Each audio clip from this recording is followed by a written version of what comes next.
We live in an age of mirrors. Everywhere we turn, we see not just our reflection, but everyone else's highlight reel. You scroll, you swipe, you compare. And each time, a quiet voice whispers, "I'm not enough." But what if the real problem isn't you? It's the constant comparison woven into modern life. This is the hidden cost, a tax on joy, peace, and self-worth. So today we're asking, why do we compare? What does it do to us? And how do we break free? Psychologists call it social comparison theory. We define ourselves not in isolation, but by measuring against others. And here's the thing. Comparison isn't always bad. Upward comparison, looking at someone better, can motivate us. Downward comparison, a looking at someone worse, can comfort us. But in the age of Instagram, TikTok, and endless feeds, we're drowning in comparisons we never asked for.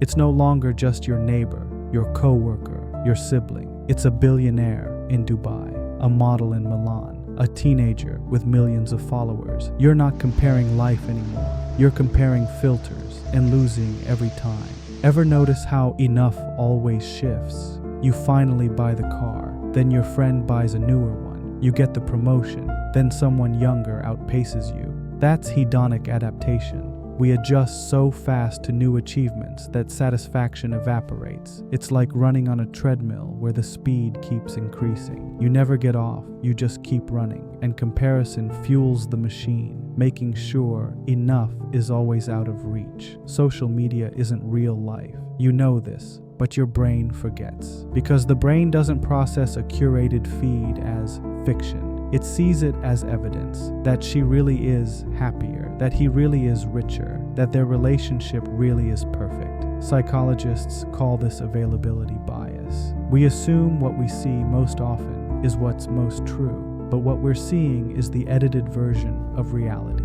The smiles, not the arguments. The success, not the sleepless nights. The peak, not the valley. And yet, we hold our raw, unfiltered lives against everyone else's highlight reel, and we always lose. Comparison doesn't just make us insecure, it rewires our nervous system. Studies link heavy social comparison to higher anxiety, depression, and even eating disorders.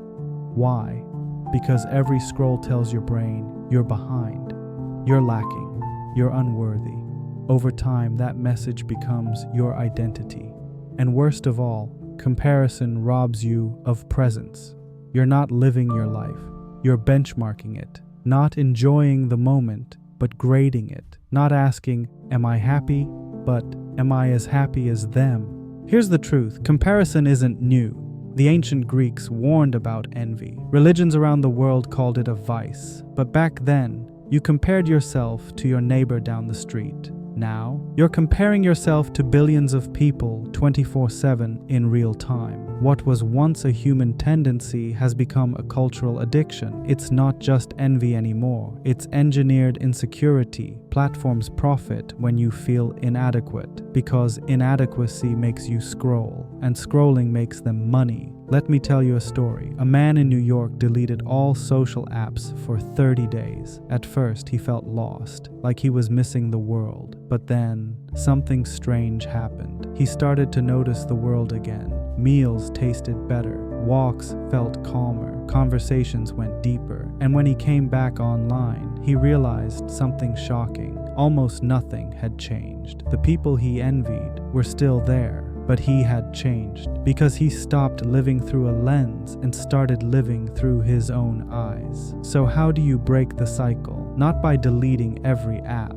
but by reclaiming intention. 1. Audit your inputs. Who do you follow? Do they inspire or drain you? 2. Practice gratitude daily. Gratitude shifts focus from what's missing to what's present. 3.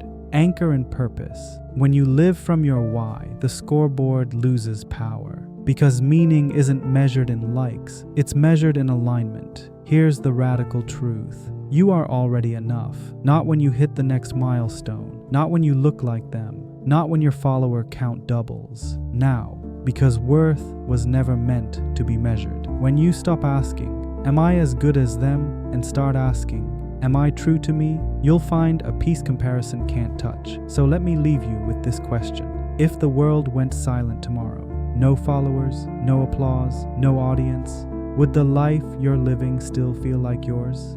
Because if not, maybe it's time to step off the treadmill, to stop racing strangers, and to start living for you. This is the missing why. Watch, think, reflect,